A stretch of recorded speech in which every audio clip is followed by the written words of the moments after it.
নমস্কার বন্ধুরা, আমার চ্যানেলে সবাইকে স্বাগত। কেমন আছেন আপনারা? আজ আমি বাঁধাকপি দিয়ে একটা রেসিপি শেয়ার করছি। এটার জন্য আমি প্রথমে একটা বাঁধাকপি নিয়েছি, স্কোয়াশ, ঝিঙ্গে, 3-4টে বরবটি, এক টুকরা কুমড়ো, বেগুন, 2টো আলু আর 2টো কাঁকরোল নিয়েছি। এটা দিয়ে তৈরি করব এখন বাঁধাকপি চচ্চড়ি।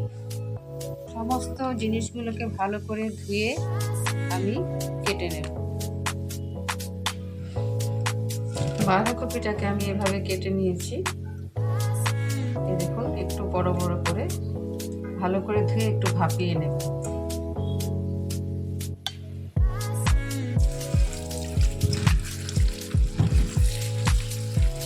ভালো করে ধুয়ে নিচ্ছি, এবার একটু ভাপিয়ে নেব। জল দিয়ে দিচ্ছি, এবার বাঁধাকপিটাকে কিছুক্ষণ ভাপিয়ে নেব।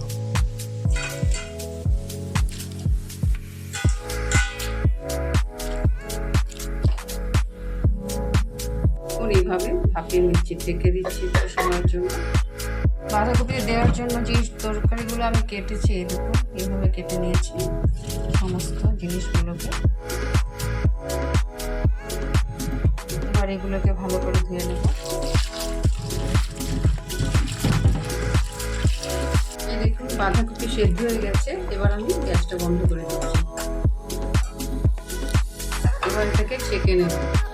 আমি এটা ছেঁকে নিচ্ছি।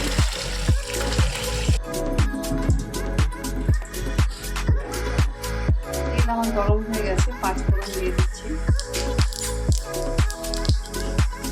দিয়ে এবার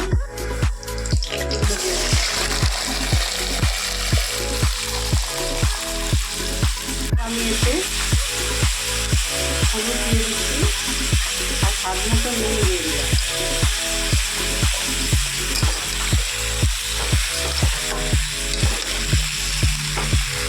সেদ্ধটায় আমি একটু নুন মাখিয়ে নিচ্ছি এভাবে। যেহেতু আমি সেদ্ধ করার সময় নুন দিইনি, আমি এভাবে দিই। আমি এই বাঁধাকপি সেদ্ধটা দিয়ে দিচ্ছি।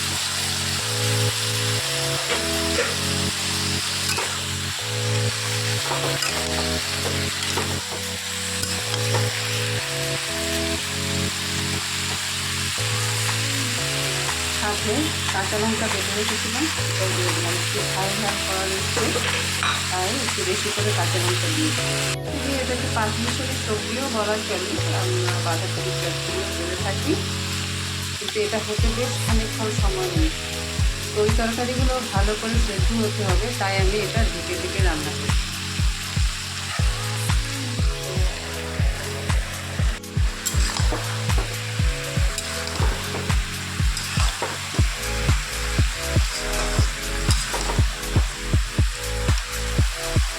এবার আমি আঁচ কমিয়ে এতে অল্প জল দিয়ে দেবো, কারণ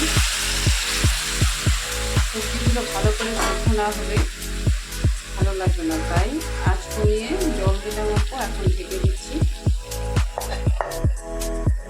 সমস্ত ওই তরকারিগুলো সেদ্ধ হয়ে গেছে, তাই এবার আমি একটু মিষ্টি দিয়ে দিচ্ছি। এই ধরনের তরকারিগুলোতে মিষ্টি দিলে ভালো লাগে।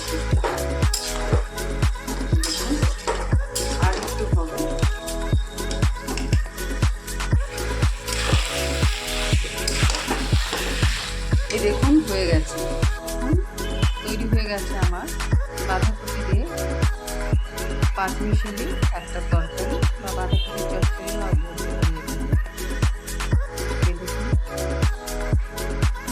আমার ভিডিও আপনাদের কেমন লাগে অবশ্যই জানাবেন। সবাই সুস্থ থাকুন, ভালো থাকুন। আবার ফিরে আসবো নতুন একটা ভিডিও নিয়ে। ধন্যবাদ।